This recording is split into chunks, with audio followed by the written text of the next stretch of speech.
शहर में जल भराव पिछले 2 सालों से हमने सरकार से, चाहे विधानसभा हो चाहे अधिकारी हो, हमेशा ये सवाल उठाते रहे, कोई समाधान नहीं। ये दर्शाती है भारतीय जनता पार्टी की यहाँ के इलाके के विकास के प्रति मानसिकता। जो कार्य चल रहा था, जो विकास की एक रफ्तार पकड़ा था ये इलाका, उसको बीजेपी ने रोकने का काम किया। सिर्फ इस बात का खामियाजा, क्योंकि 2019 में भी लोकसभा को वोट दिया कांग्रेस को, 2019 असेंबली में भी दिया, 2024, तो ये राजनीतिक प्रतिद्वंदिता निकाल रही है। सिर्फ नारे देते हैं, प्रोपागेंडा करते हैं और किसी चीज पर काम नहीं करते। और बीजेपी को टिकट कैंडिडेट नहीं मिल रहे, बीजेपी को लोग छोड़ रहे हैं, इलेक्शन नहीं लड़ रहे। यही कारण है। गौ रक्षक के भेष में बहुत से असामाजिक तत्व, मुसलमान और शेड्यूल कास्ट उनके टारगेट हो, लेकिन उन्होंने और लोगों की भी हत्या तक कर दी है। कानून व्यवस्था की फेलियर तो है ही, लेकिन भारतीय जनता पार्टी कहीं ना कहीं ऐसे एलिमेंट्स को प्रोपेगेट करती है। लोकसभा चुनाव में ये साबित हो गया था। कंटेस्ट जो है कांग्रेस और बीजेपी में है। कांग्रेस को 5 सीटें मिली थी, एक भी सीट नहीं थी, और कांग्रेस को एडवांटेज है। और जितनी पार्टी हैं वो तो जो है बीजेपी की मदद करने के लिए मैदान में है। नमस्कार, न्यूज़ लॉन्ड्री में आपका स्वागत है। हमारे साथ हैं नूह के विधायक, और इस बार के चुनाव में नूह से कांग्रेस के उम्मीदवार चौधरी आफ्ताब अहमद। सर, आपका न्यूज़ लॉन्ड्री में स्वागत है। शुक्रिया। सबसे पहला सवाल आपसे यही है कि मैं आपके घर आ रहा था और रास्ते में पता नहीं चल रहा कि सड़क किस साइड है और गड्ढा किस साइड है। चारों तरफ पानी भरा हुआ है। एक SBI का बैंक है वहाँ से। ऐसी स्थिति क्यों है आपके शहर में? मैं समझता हूँ कि 10 साल के भारतीय जनता पार्टी के शासन में हमने 2005 में नूह को ज़िला बनाया, नूह को शहर का नक्शा दिया, नूह को शहर का स्वरूप दिया। और 10 साल में भारतीय जनता पार्टी ने, आप देख सकते हो, शहर में जहाँ नगर परिषद का चेयरमैन भी इनका है, इनका बीजेपी का अध्यक्ष वो भी शहर से है, लेकिन शहर में जल भराव पिछले 2 सालों से हमने सरकार से, चाहे विधानसभा हो चाहे अधिकारी हो, हमेशा ये सवाल उठाते रहे कि इसका समाधान कराएं, लेकिन इस सरकार ने जो है कोई समाधान नहीं। ये दर्शाती है भारतीय जनता पार्टी की यहाँ के इलाके के विकास के प्रति मानसिकता, उनकी गंभीरता, और किस तरीके से वो इस इलाके के साथ दुर्भावना करके जो है इस इलाके को पीछा धकेलना चाहती है। यही कारण है कि मांग उठने के बावजूद भी, इनका डिस्ट्रिक्ट हेडक्वार्टर होने के बावजूद भी, इस तरीके का शहर में जल भराव, आप तो कह रहे हो सड़कों का, लोगों के घरों में पानी है, लोगों के यहाँ पुलिस थाना, महिला थाने, उसके अंदर सारे सरकारी दफ्तर भरे पड़े हैं। हमारा निवास खुद वो हुआ पड़ा है। लोगों को स्कूल और कब्रिस्तान और शमशान घाट में पानी। तो इस व्यवस्था को जो है ये दर्शाती है कि बीजेपी की क्या इस इलाके के प्रति मानसिकता। और हमने 4 बार तो लोकल अधिकारियों से मिलकर, जो अब चल रहा है उसको भी हमने लोगों के साथ मिलकर जाके आवाज उठाई, जब जाके इतना कुछ मतलब किसी की। तो आपका कहना है कि बीजेपी की जो सरकार 10 साल से हरियाणा में है, उसने नूह के साथ भेदभाव किया? बिल्कुल, पूरी तरीके से भेदभाव। कांग्रेस ने जो परियोजनाएं चला रखी थी, वो परियोजनाओं को रोकने का काम किया है। चाहे वो सड़क का 4 लेनिंग की बात है 248A की, चाहे नूह में शहीद हसन का मेडिकल कॉलेज कांग्रेस ने बनाया। चौधरी भूपेंद्र सिंह हुड्डा, सोनिया गांधी जी ने हमें एक तोहफा दिया, हजारों करोड़ रुपए की लागत से बनाया। आज उसकी दुर्दशा ये है कि वो रेफरल हॉस्पिटल बन गया। यहाँ के मुख्यमंत्री जो थे मनोहर लाल खट्टर, वो वहाँ कॉलेज में जाते हैं, लेकिन अपनी बीजेपी की बैठक करने के लिए, निरीक्षण करने के लिए नहीं जाते। 9 साल से जो हेल्थ मिनिस्टर थे, जो अपने आप को बड़ा वो मानते थे इफेक्टिव, वो यहाँ आए, लेकिन मेडिकल कॉलेज में नहीं। मेडिकल कॉलेज को जानबूझ के स्वास्थ्य सेवा गरीबों को मिल रही थी, उनसे वंचित रखने का काम किया। इसी तरीके से टीचरों के, शिक्षकों की बात करें, स्कूलों में शिक्षक नहीं है। 50% से ज्यादा शिक्षक नहीं है। पिछले 10 वर्षों में इन्होंने कोई भर्ती नहीं करी। और हमारे जो लगाए हुए थे, हमने मेवात में एक स्पेशल जिले का कैडर बनाया था एजुकेशन का, जिससे कि यहाँ शिक्षक रहें, लेकिन इन्होंने वो उनका भी तबादला कर दिया। ये इनकी मानसिकता दिखाती है। आज बिजली और पानी तो बुनियादी चीजें हैं जी, हर एक चीज को मुहैया होती है। हरियाणा एक प्रगतिशील प्रदेश है, उसके लिए भी अब इन्होंने लोगों को बिजली और पानी तक की बुनियादी चीजों के लिए तरसाना शुरू कर दिया। वो भी पूरी तरह उपलब्ध नहीं करा सकते। ये इससे बड़ा एग्जाम्पल क्या होगा कि किस तरीके की इनकी मानसिकता यहाँ के लोगों के प्रति है। आपने शिक्षकों की बात की। नूह में हमेशा खबरें आती है और आपने भी विधानसभा में इस संबंध में कई सवाल पूछे हैं। जिस मेवात कैडर की आप बात कर रहे हैं, आपने एक सवाल पूछा था, मैं कल पढ़ रहा था। एक और चीज़ मैं देख रहा था, मेरे पास डॉक्यूमेंट है कि इसमें पूछा गया है, जो इस बार शायद संजय सिंह आपके खिलाफ यहाँ से चुनाव लड़ रहे हैं, जो सोहना से विधायक थे, उनका ही सवाल था कि क्या नूंह जिले में एक विश्वविद्यालय बनाने का विचार है। तो उसमें कहा गया जवाब में कि जी, नूंह में एक राजकीय विश्वविद्यालय स्थापित करने का प्रस्ताव सरकार के पास विचाराधीन है। उक्त विश्वविद्यालय के लिए भूमि की तलाश और हरियाणा राज्य उच्च शिक्षा परिषद इसकी व्यवहारिकता की जांच कर रहा है। मेरे पास ये डॉक्यूमेंट है जिसमें बताया जा रहा है कि हर जिले में लगभग कोई ना कोई यूनिवर्सिटी है, चाहे महेंद्रगढ़ में केंद्रीय विश्वविद्यालय, भिवानी में चौधरी बंसीलाल विश्वविद्यालय हो।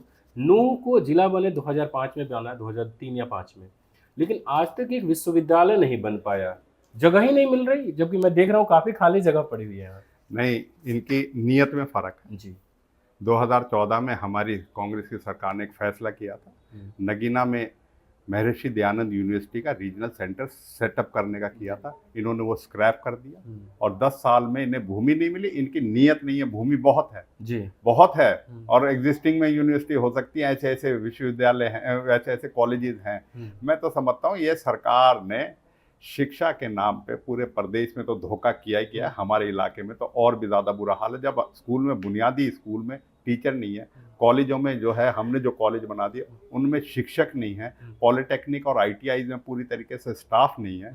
यहाँ का इंजीनियरिंग कॉलेज, वक्फ इंजीनियरिंग कॉलेज, उसमें 2 ही रेगुलर वो हैं, जबकि एडमिनिस्ट्रेटर वक्फ बोर्ड का जो है यहीं का जो नेता है एक जाकिर हुसैन, वो उसका एडमिनिस्ट्रेटर है। जब मतलब ये हाल है, ये मैं समझता हूँ सरकार इस जान करा के इस इलाके को जो है शिक्षा से वंचित, स्वास्थ्य से वंचित, और जो सरकारी जो है बिजली और पानी, उनसे वंचित रखे, सिर्फ इस बात का खामियाजा क्योंकि 2019 में भी लोकसभा को वोट दिया कांग्रेस को, 2019 असेंबली में भी दिया, 2024, तो ये राजनीतिक प्रतिद्वंदिता निकाल रही है यहाँ की जनता। तो आप ऐसा कह रहे हैं कि ये बीजेपी यहाँ के साथ भेदभाव कर रही है।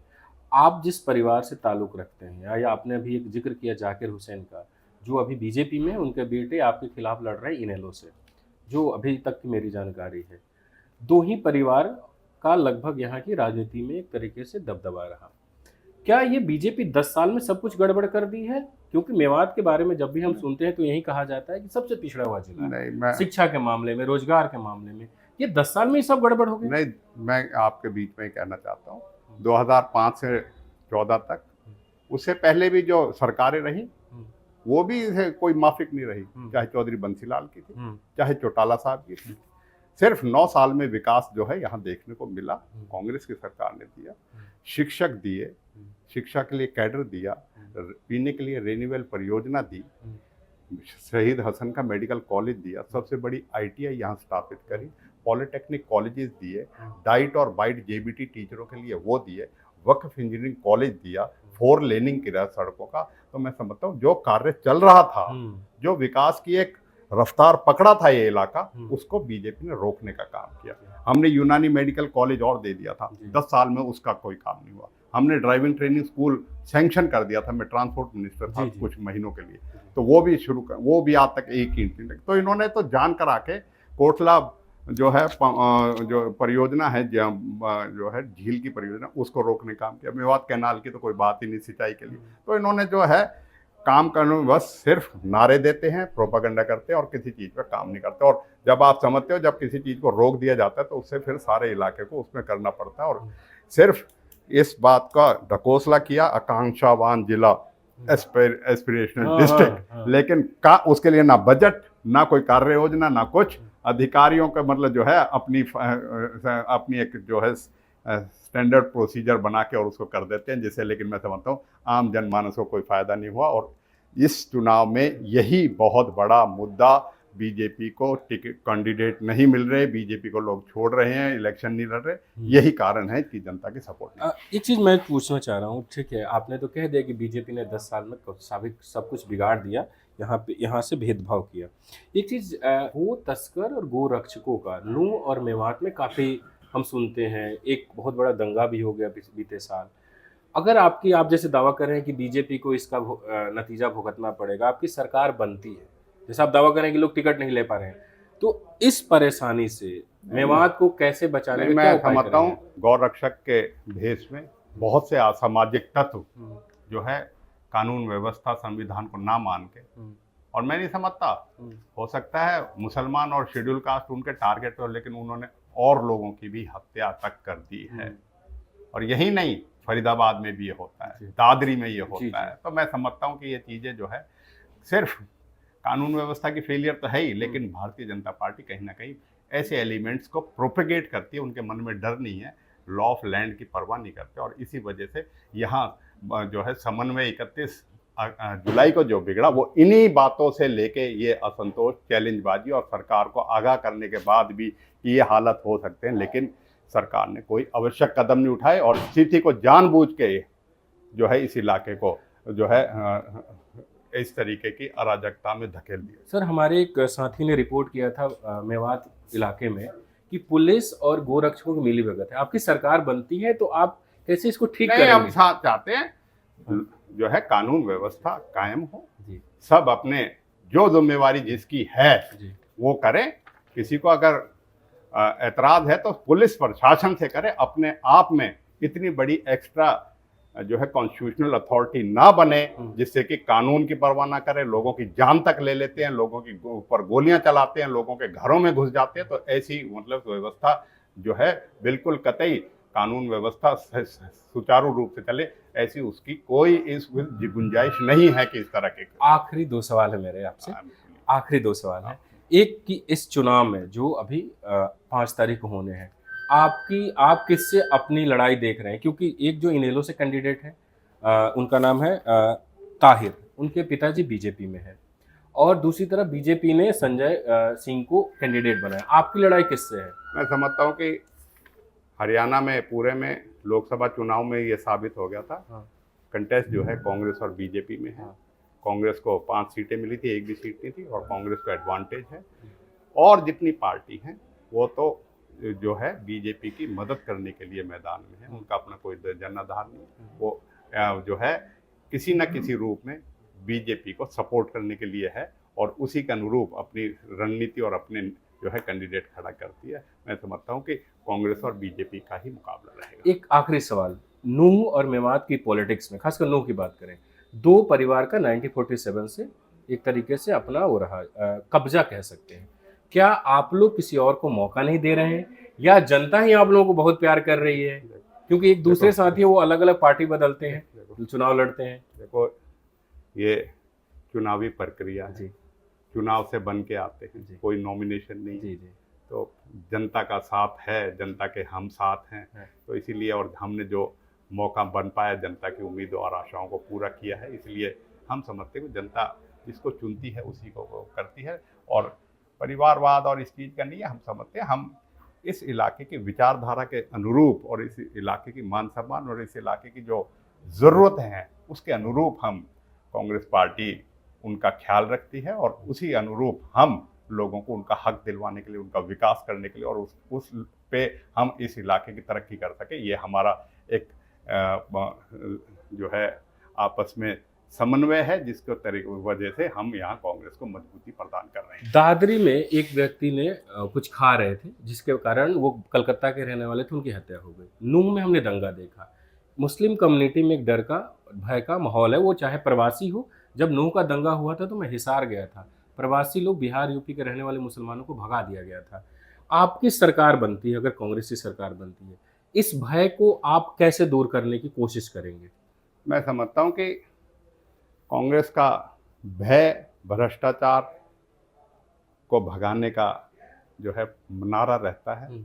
हम कानून व्यवस्था का राज हो, किसी को ये अधिकार ना हो कि किसी को दूसरे को खाने के ऊपर, या जो है मैंने कहा एक्स्ट्रा कॉन्स्टिट्यूशनल अथॉरिटी या कितनी, तो वो है किसी को पीट के मार दे। वो रैग पिकर था बेचारा, कूड़ा उठाता था, जिसको खाया होगा इस संदेह में ही पीट के मार दिया। और उसकी तरफ से जब उसको मार दिया, जब आप चैनलों में आए, 3 दिन तक तो कार्रवाई नहीं करी, उसका आया तो मुख्यमंत्री का बड़ा दुर्भाग्यपूर्ण जो है बयान आया था। मैं समझता हूँ ऐसी विचारधारा सरकार में रहते हुए लोगों की होगी, तो ऐसे लोगों को जो है पनाह मिलती है, शय मिलती है, लेकिन ऐसी चीज़ की गुंजाइश जो है नहीं है। और ऐसी चीज़ें ना हो, हम सुनिश्चित करेंगे कि उचित कानून बने, कानून बन के और इस तरह के असामाजिक तत्व जो गौरक्षक के भेष में या किसी अन्य भेष में प्रदेश की कानून व्यवस्था और भाईचारे को खराब ना करें।